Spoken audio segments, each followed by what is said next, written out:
चंद राजाओं के काल का मंदिर है। ये बद्रीनाथ जो हमारा बद्रीनाथ धाम है उसी की प्रतिमूर्ति है। नारायणं भजे नारायणं लक्ष्मी नारायणं भजे नारायणं नमस्कार फ्रेंड्स, अभी हम हैं अल्मोड़ा के श्री सिद्ध नरसिंह बद्रीनाथ सिद्ध पीठ के सामने सिद्ध नौला और बाबा भोलानाथ मंदिर है। दोस्तों, यहाँ पर ये खूबसूरत कुछ पेंटिंग्स बनी हैं जो उत्तराखंड की संस्कृति और जीवन शैली की झलक दिखा रही हैं और ये रास्ता पलटन मार्केट की ओर को जा रहा है। यहाँ से आगे ये सिद्ध नौला के बाद अगले मोड़ पर ही इस सिद्ध पीठ का दूसरा द्वार है, जहाँ से हम इस मंदिर में प्रवेश करेंगे। दोस्तों, ये पौराणिक मंदिर सिद्ध पीठ 500 साल पुराना चंदवंशी राजाओं के काल का है। सामने आर्मी कैंट का एरिया दिख रहा है और ये नीचे माल रोड की ओर को रोड जा रही है। दोस्तों, यहाँ पर ये भव्य बेहद खूबसूरत मुख्य द्वार नजर आ रहा है। दोस्तों, मान्यता है कि यहाँ चारों धामों में से एक श्री बद्रीनाथ जी की प्रतिमूर्ति विराजमान है।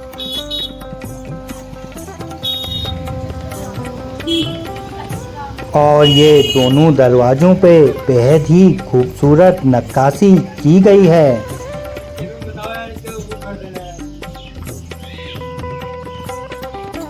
आइए दोस्तों, अब मंदिर परिसर की ओर को चलते हैं। यहाँ से आगे जाने पर ये इस गेट पे भी भगवान नरसिंह, भगवान बद्रीनाथ और देवी माता विराजमान हैं। दोस्तों, ये अब हम मुख्य मंदिर परिसर में पहुंच गए हैं। दोस्तों, सबसे पहले गर्भगृह के दर्शन कर लेते हैं। उसके बाद हनुमान मंदिर, 12 ज्योतिर्लिंग, 500 साल पुराना कुआं, सत्संग भवन और विभिन्न स्थलों के दर्शन करेंगे।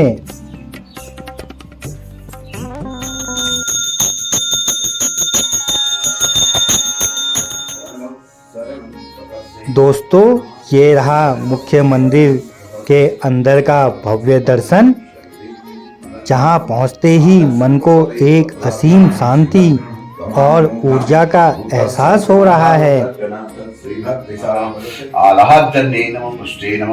दोस्तों, मुख्य द्वार के दाहिनी ओर ये क्षीर सागर सैया में लेटे भगवान विष्णु की उसी काल की प्रतिमा विराजमान है। द्वार के बाईं ओर ये हनुमान जी विराजमान हैं। आइए दोस्तों, अब करते हैं गर्भगृह के दर्शन और लेते हैं आशीर्वाद।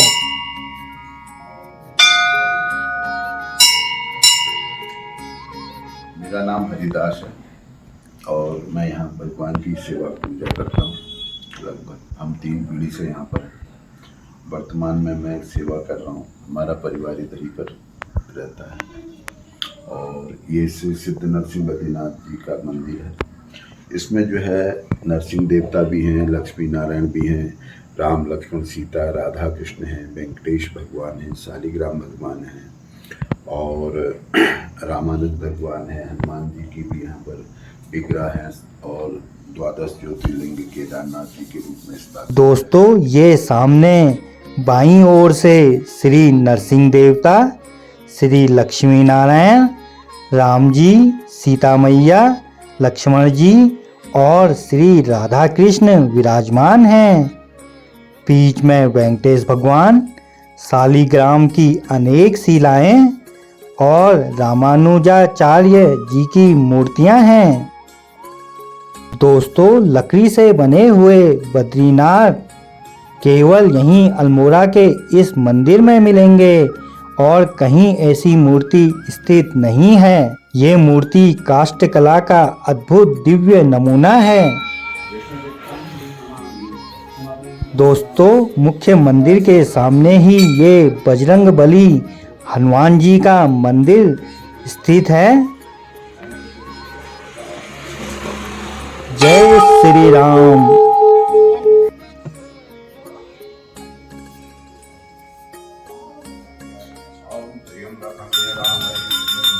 इसके ठीक बगल में द्वादश ज्योतिर्लिंग केदारनाथ जी का मंदिर स्थित है।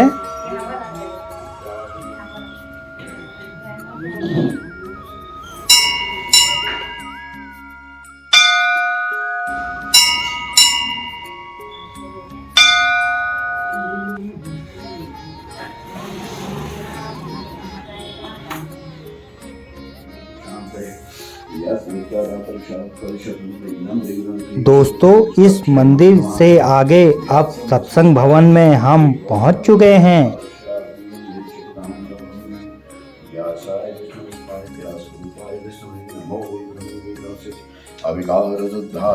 दोस्तों, यहाँ पर सत्संग, भजन, कीर्तन इत्यादि होते रहते हैं। विमुच्यते नमः तस्मै विष्णुवे प्रभो विष्णुवे अज्ञानतिमिरान्धस्य ज्ञानाञ्जनशलाकया चक्षुरुन्मिलितं येन तस्मै श्रीगुरवे नमः। सर्वमङ्गलमाङ्गल्ये शिवे सर्वार्थसाधिके। दोस्तों, यहाँ ये सामने हरिदास जी के परम पूज्य पिताजी ने अपना पार्थिव शरीर त्यागा था।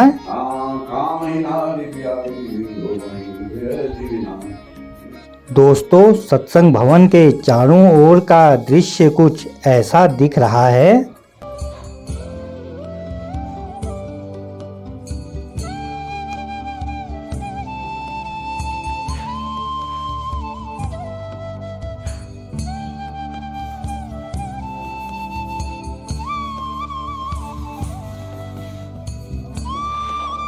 दोस्तों, इस भवन के ठीक बाहर ये रहा उसी काल का कुआं, अभी इसमें ताला लगा है।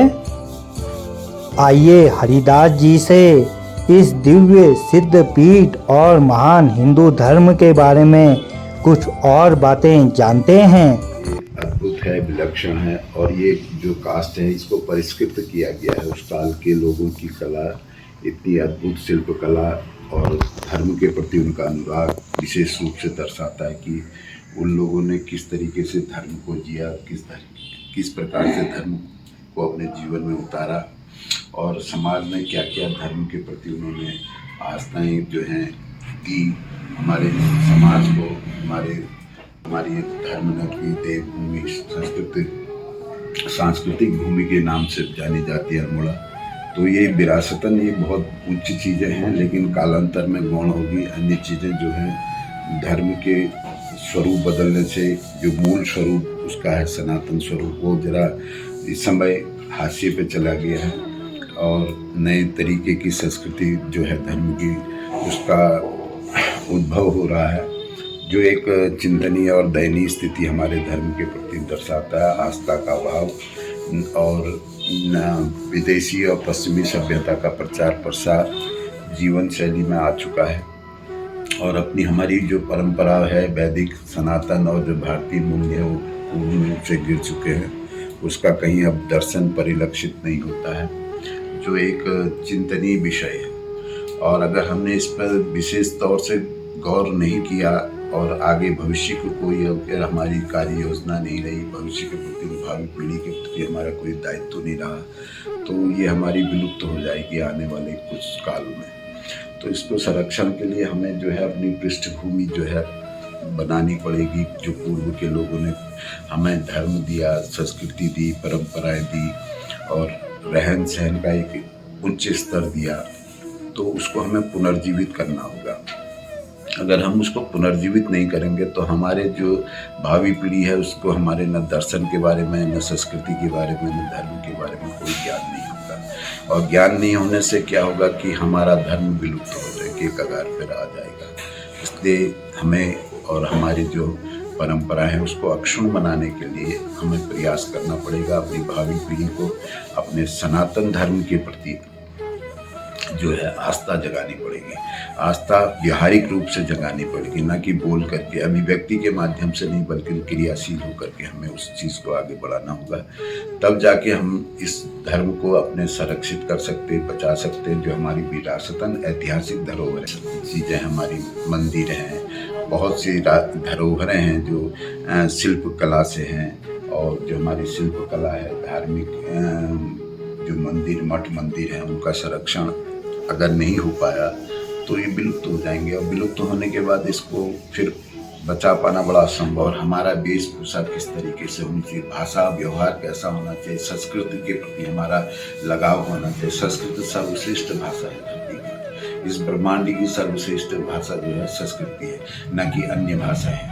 तो हमें संस्कृति को बचाना पड़ेगा, संस्कृति के प्रति हमें प्रेम जगाना पड़ेगा, और भारतीय दर्शन के प्रति हमारा अनुराग होगा, प्रेम होगा, आस्था होगी, तो हम अपने दर्शन को, अपने धर्म को, अपने संस्कृति को, परंपराओं को पुनर्जीवित कर पाएंगे। नहीं तो विलुप्त की कगार पर। खाली एक प्रतीकात्मक रूप से हमने कभी कोई उत्सव में कोई अपने पहनावे पहन लिए तो उससे हमारा कोई उसकी महत्ता नहीं रहती, उसकी कोई गरिमा नहीं होती, वो खाली एक नाम मात्र का प्रतीक हो जाता है। जब तक हम उसको व्यवहार में नहीं उतारेंगे, जीवन में नहीं उतारेंगे, तो संभव नहीं है।